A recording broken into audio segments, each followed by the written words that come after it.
یہ کورونا زیادہ پھیلے گا ہمیں وہاں پر الٹیمیٹلی لاک ڈاؤن کی طرف جانا پڑے گا. اور ایون جب یہ لاک ڈاؤن ہم نے اوپن بھی کیا ہے وہاں پر بھی آپ اسلام آباد کی آپ کو میں مثال دیتا ہوں, اسلام آباد میں 4 گلیوں میں کورونا میں بہت سارے پیشنٹ آئے, ہم نے اس کو لاک ڈاؤن کر دیا. ابھی لاہور کے اندر جو فیصلہ لیا ہے وہ اس لیے لیا ہے کہ لوگوں نے وہاں پہ احتیاط نہیں کی ہے, لوگوں نے ذمہ داری کا مظاہرہ.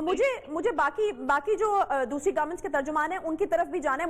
مجھے ایک سوال کا جواب دیجیے گا شوکت بسط صاحب, مجھے بتائے گا یہ کس قسم کا لاک ڈاؤن جو ہے وہ آپ کرنے جا رہے ہیں؟ جو جن علاقوں کے حوالے سے آپ نے بتایا ہے کہ سیل کر دیے جائیں گے, بالکل کسی کو اندر آنے کی یا باہر جانے کی اجازت نہیں ہوگی, یا پھر یہ بھی نرم قسم کا لاک ڈاؤن ہوگا؟ دیکھیں میں آپ کو پھر عرض کر رہا ہوں کہ اس کے اوپر ایس او پیز بن چکی ہیں. ان علاقوں کو ہم سیل کریں گے ان علاقوں کو, اور لوگوں کو یہ وہاں پر جس طرح لوگوں نے تھاروفیئر بنایا ہوا تھا, جس طرح پبلک آ جا رہی تھی وہاں پر نہیں ہوگا. اس میں ہم ان کو ایز کریں گے, لیکن وہ بھی کتنا ایز کریں گے؟ کیونکہ اگر دیکھیں اگر شوکت بسط صاحب اگر آپ یہاں پر بھی ایز کریں گے جہاں پر آپ اب لاک ڈاؤن لگا رہے ہیں تو پھر تو مجھے لگتا ہے کہ یہ جو آپ کی حکمت عملی ہے یہ تو الٹی پڑ سکتی ہے, کیونکہ پھر لوگ ان علاقوں کی طرف موو کریں گے جہاں پر لاک ڈاؤن نہیں ہے, وہاں جا کر وہ شاپنگ بھی کریں گے, وہاں جا کر وہ کھانے پینے کا کوئی اہتمام بھی کریں گے. تو وہاں پر تو پھر یہی والی بات ہوئی کہ ان علاقوں سے لوگ جب وہاں پر جائیں گے تو جو علاقے محفوظ ہیں وہ بھی شاید انفیکٹ ہو جائیں. عائشہ ہو سکتا ہے آپ کو سوال کی ضرورت نہ پڑتی اگر میرا جواب پورا نہیں دیتی. میں آپ کو یہ گزارش کر رہا ہوں وہاں پر ہم لوگ جہاں پہ لاک ڈاؤن کرنے جا رہے ہیں وہاں پر ہم گھروں کے اندر ہر کسی کو یہ انفارمیشن پاس آن کریں گے کہ وہ اگر ضرورت کی چیز خریدنے کے لیے کوئی جانا چاہتا ہے تو وہ جا سکے گا, وہ بھی ایک محدود ٹائم کے لیے, اور وہ سارا خاندان نہیں جا سکے گا شاپنگ کے لیے, ساری فیملی نہیں جا سکتی بازاروں میں. وہاں پر ایک ان کا فرد جائے اور گھر کی چیزیں لے کر آئے, اور وہ بھی ماسک کے ساتھ نکلے, ماسک کے ساتھ واپس آئے. اس طرح کہ ہم یہ دیکھیں آپ جو کہہ رہی ہیں وہ کرفیو تو ہم ابھی نہیں لگانے جا رہے, ہم لاک ڈاؤن کرنے جا رہے ہیں. اور لاک ڈاؤن بھی وہی میں پھر کہہ رہا ہوں that will be a smart lockdown. Smart lockdown میں یہ ہوگا کہ ہم بالکل مکمل طور پر سیل یہ نہیں کر دیں گے کہ ان کا نکلنا باہر بند کر دیں گے, ہم آنا جانا یہ ضرور ہوگا باہر تک کوئی آدمی وہاں پہ نہیں آئے گا, اس میں بھی تھوڑی بہت نرمی رہے گی. ٹھیک ہے, مرتضی وہاب صاحب ترجمان سندھ حکومت میرے ساتھ موجود ہیں, اور ان کا جو موقف ہے یہ ہمیشہ سے ہی مختلف رہا ہے وفاق سے, یا پنجاب کی حکومت سے ان کا موقف مختلف رہا ہے, اور آج بھی جو تجویز سندھ حکومت کی طرف سے آئی ہے وہ یہی ہے کہ جو کرفیو جیسا لاک ڈاؤن ہے اس کو پورے ملک میں نافذ کر دیا جائے. بہت شکریہ مرتضی وہاب صاحب پروگرام میں جوائن کرنے کے لیے. موجودہ صورتحال کو دیکھتے ہوئے اب سندھ کیا فیصلہ کرنے جا رہا ہے؟ کیا انتظار کیا جائے گا کہ جو وفاق فیصلہ کرے اس کے مطابق چیزیں ہوں گی, یا پھر جو مشورہ آپ نے دیا تھا اس کے اوپر آپ پہلے تو عمل نہیں کرا پائے کہ پورے ملک میں جو ہے اس کو لاک ڈاؤن کیا جائے, کم از کم سندھ کی حد تک کوئی اس طرح کا فیصلہ ہونے جا رہا ہے؟ جی بسم اللہ الرحمن الرحیم. دیکھیے جو سچویشن ہے وہ بڑی تشویشناک ہے پاکستان بھر میں, اور آپ نے دیکھا کہ جب سے کرونا وائرس کی وبا پاکستان میں منظر عام پر آئی, پہلے دن سے سندھ گورنمنٹ نے پرائیورٹائز کیا کہ پرو ایکٹیو انداز سے کام کرنے کی ضرورت ہے تاکہ جتنی چیزوں کو آپ پریمپٹ کر سکیں وہ کر لیں, اور اسی نیت کے ساتھ ہم نے لاک ڈاؤن کرنے کا فیصلہ کیا تھا. لیکن انفارچونیٹلی اس وقت پی ٹی آئی نے یا وفاقی حکومت نے ہماری بات سے اتفاق نہیں کیا, جس کا نتیجہ آج آپ دیکھ سکتے ہیں کہ ملک بھر میں کس طریقے سے کرونا وائرس کے کیسز میں اضافہ ہوا ہے, اموات میں اضافہ ہوا ہے. اب چونکہ یہ فیصلہ پیپلز پارٹی نہیں کر رہی اسمارٹ لاک ڈاؤن کا یا سلیکٹو لاک ڈاؤن کا, یا سندھ حکومت نہیں کر رہی, اب اس فیصلے کی پہل چونکہ پنجاب گورنمنٹ نے کی ہے, بولدار صاحب نے کیا, اب دیکھیں فیڈرل گورنمنٹ کا اس کے اوپر کیا ریاکشن ہوتا ہے. ہم ابھی بھی یہ سمجھتے ہیں کہ اسٹریٹجی وہ ہونی چاہیے جو کہ پاکستان بھر میں اکراس دا بورڈ انفورس کی جائے, اور تمام پولیٹیکل لیڈرشپ یک زبان ہو کے تمام شہریوں کو سمجھا سکے کہ جو لاک ڈاؤن ہے یہ ہم سب کے بہترین اور وسیع تر مفاد میں ہے, کہ جو ایس او پی اس کو فالو کرنا ہے یہ ہم سب کے بہترین اور وسیع تر مفاد میں ہے, اور یہ سب کچھ کرنا ہم سب کے لیے, ہمارے گھر والوں کے لیے ناگزیر ہے. ٹھیک ہے. لیاقت شہوانی صاحب بھی ہمیں جوائن کر چکے ہیں, ترجمان بلوچستان حکومت, وہاں سے پھر جان لیتے ہیں کہ بلوچستان حکومت اب کیا حکمت عملی بنانے جا رہی ہے. دو طرح کے ویوز شہوانی صاحب ہمارے سامنے ہیں. پنجاب حکومت کا بالکل مختلف ویو ہوتا ہے, اور آپ کو پتہ ہے سندھ حکومت کا ایک مختلف انداز ہوتا ہے چیزوں کو ڈیل کرنے کا, یا پھر وہ ہمیشہ سے مختلف قسم کا مشورہ اس حوالے سے دیتے رہے ہیں. شہوانی صاحب آپ سے میں یہ جاننا چاہ رہی ہوں کہ کوئٹہ بھی ان شہروں میں ہے جو کہ ہاٹ اسپاٹ قرار دیے گئے ہیں کرونا وائرس کا. مجھے بتائے گا کہ آپ کس طریقے سے اب اس کو ڈیل کرنے جا رہے ہیں؟ آپ کس قسم کے لاک ڈاؤن کے حامی ہیں؟ آپ پنجاب والے لاک ڈاؤن کے حامی ہیں جس کی حمایت وفاق بھی کرتا ہے، یا پھر آپ کو لگتا ہے کہ صورتحال اب پوری طرح سے کرفیو جیسا لاک ڈاؤن جس کی سجیشن سندھ دے رہی ہے اس کے بغیر مسئلہ حل نہیں ہوگا؟ دیکھیں عائشہ، ہم نے تو 2 مہینے جو ہے اسٹرکٹ لاک ڈاؤن کر کے بھی دیکھا، بھلے آپ کرفیو بھی لگا دیں، کرفیو میں یہی ہوگا کہ آپ لوگوں کو گھروں تک محدود کریں گے، زیادہ سے زیادہ ان کو محلوں میں بھی نہیں آنے دیں گے، لیکن لوگ جو ہے اپنے گھروں میں کیا سوشل ڈسٹینسنگ کا خیال رکھیں گے، وہاں ان کو کون پابند کرے گا؟ ہمارے بلوچستان میں غریب سے غریب گھرانے کے بھی مہمان خانے ہوتے ہیں جنہیں ہم بیٹھک کہتے ہیں، عزیز اقارب جو ہے وہ آنکھ چرا کے کسی ایک بیٹھک میں مجتمع ہوں گے، وہاں پر سوشل گیدرنگ ہوگی اور کورونا کو وہ ٹرانسمٹ کر رہے ہوں گے، پھر گھر میں جا کے بوڑھے بزرگ بچے فیملی وہاں کورونا ٹرانسمٹ ہو رہی ہوگی۔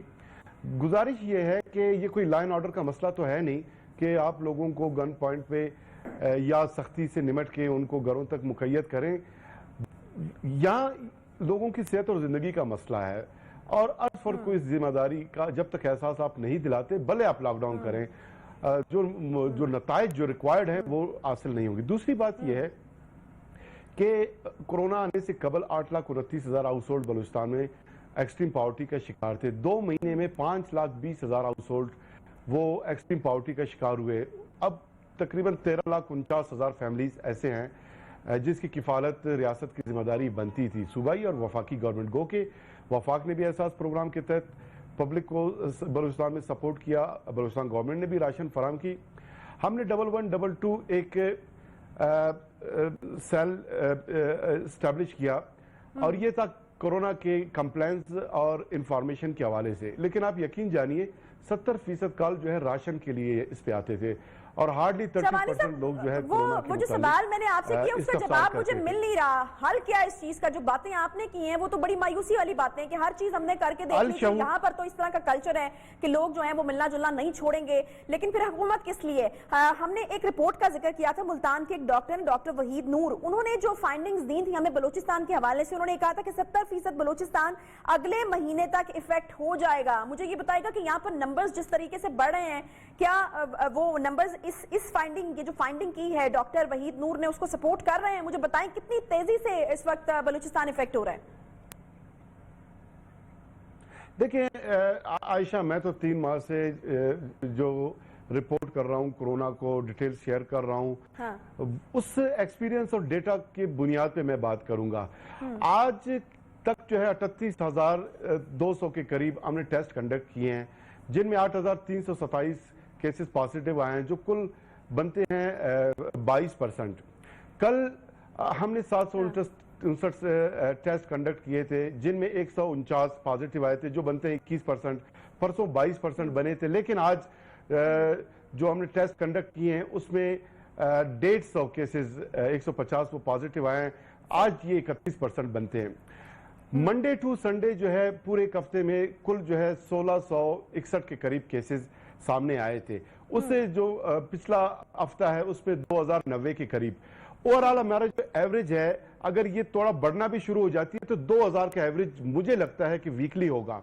اس کو بنیاد بناتے ہوئے اگلے 6 ہفتے یعنی اینڈ آف جولائی تک مزید جو ہے 12,000 کیسز سامنے آ سکتے ہیں۔ 8,000 کیسز آ جائیں تو اینڈ آف جولائی تک 20,000 کیسز تو بن سکتے ہیں، لیکن جو 70% کا مجھے نہیں پتا ان کا بیس کیا ہے۔ ممکن ہے شاہوانی صاحب اگر یہ ٹرینڈ اسی طریقے سے چلتا رہتا ہے، اس کو ہی آپ نے جو ہے وہ ملٹیپلائی کر کے ایک فگر دیا ہے، لیکن اگر یہ ٹرینڈ اور اوپر جاتا ہے تو آپ کچھ نہیں کہہ سکتے۔ اچھا بسرا صاحب کی طرف مجھے جانا ہے، شاہوانی صاحب واپس آتی ہوں۔ ٹرینڈ نیچے بھی جا سکتی ہے۔ جی بالکل، اللہ کرے کہ ہو جائے۔ بسرا صاحب میں آپ کے پاس آنا چاہوں گی اور آپ سے جاننا چاہوں گی کہ کچھ دن پہلے پنجاب حکومت کو ایک رپورٹ دی گئی تھی اور صرف لاہور ہی کے حوالے سے کہا گیا تھا تقریباً اگر راؤنڈ فگر ہم کر لیں تو 7 لاکھ کے قریب کیسز ہیں، 6 لاکھ کچھ کا فگر دیا گیا تھا اور 7 لاکھ کے قریب کیسز کہا گیا تھا کہ لاہور میں ہی ہیں۔ یقیناً اب ان میں اضافہ ہو گیا ہوگا جس طریقے سے کیسز رپورٹ ہو رہے ہیں، تو کوئی اپ ڈیٹ آیا ہے اس رپورٹ کے اوپر کہ اب مزید اس 7 لاکھ میں کتنا اضافہ ہوا ہے صرف لاہور کے جو لوگ افیکٹ ہوئے ہیں؟ عائشہ وہ ایک ٹینٹیو اسیسمنٹ تھی، وہ جو ایک سیمپل کے طور پر کیا گیا تھا، لیکن یہ ایک ایگزیکٹ تو یہ بات نہیں ہے کتنے لوگ ہیں، لیکن ابھی بھی میں سمجھتا ہوں